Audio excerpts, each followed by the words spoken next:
Everything you know about foam rolling is wrong, from what your doctors have told you to how you're even using it. That's why, as a sports massage therapist, I'm going to show you how to properly use it so you can get the best results as fast as possible. But first, what does a foam roller actually do?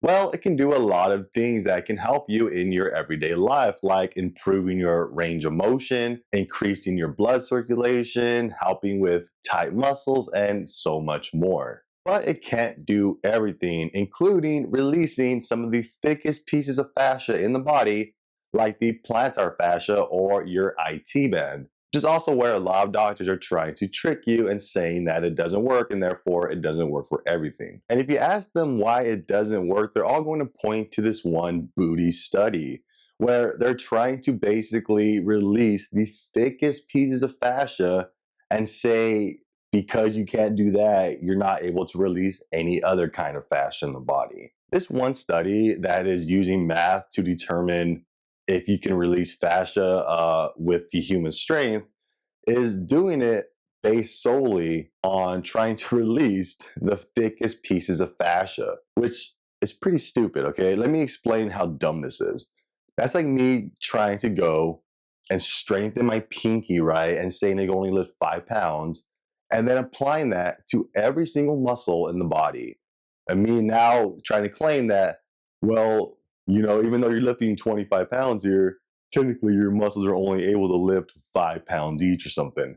Something stupid like that, right? It doesn't make sense. That's exactly what they're trying to do here when it comes to this study. They're trying to apply it that because you can't release the thickest pieces of fascia in the body, the IT band and the plantar fascia, therefore you can't release any fascia in the body. Doesn't make sense, right? Yet, what they never include in this study is that they also tested a third piece of fascia, one in the nose, where they were actually able to get a release. They were actually able to see a deformation, a change in the fascia.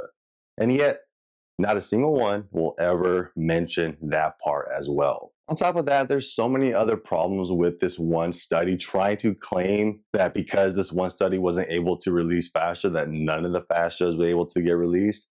Like, for example, the therapist, the doctor trying to release the fascia for only 20 seconds. Again, think how logical that is. We're not trying to release fascia for 20 seconds. That's not how fascia works.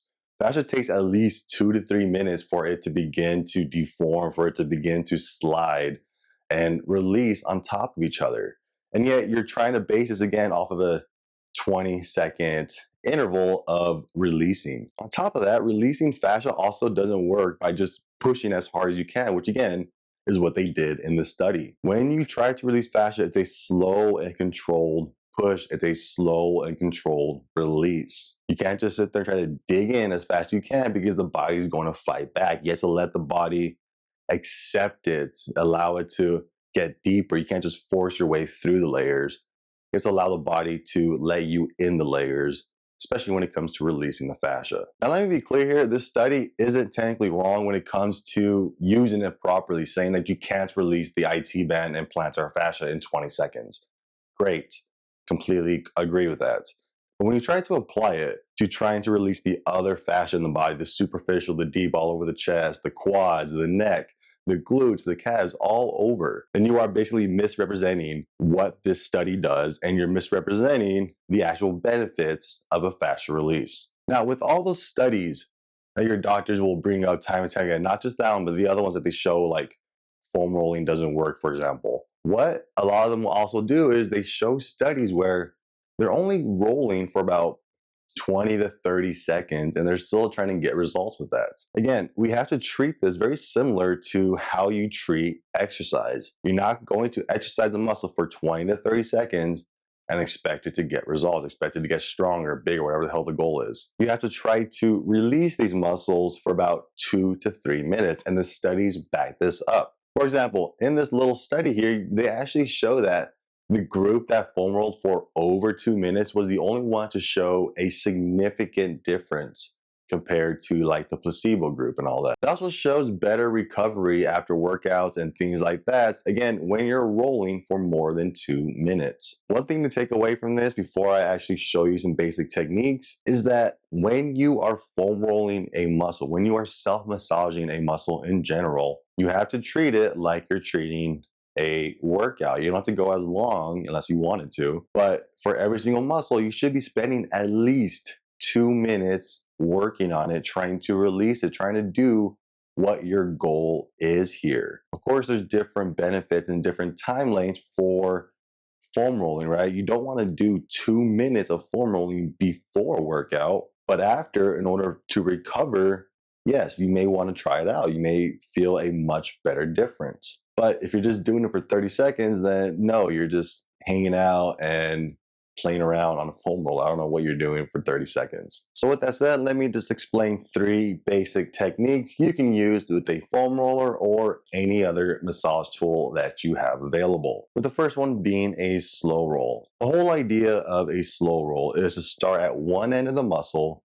and to slowly work your way through the entire muscle for about 30 seconds for one pass.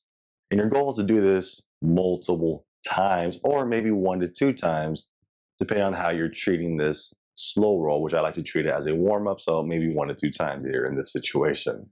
But the whole idea of it is to try to look for any areas that feel like road bumps, any areas that feel tender or more tender than other areas, because that's the areas we are going to want to target for these next 2 techniques. So the whole point of the slow roll is to not only warm up the muscle, but also search for the most tender spots or spots that feel irregular as you roll over it.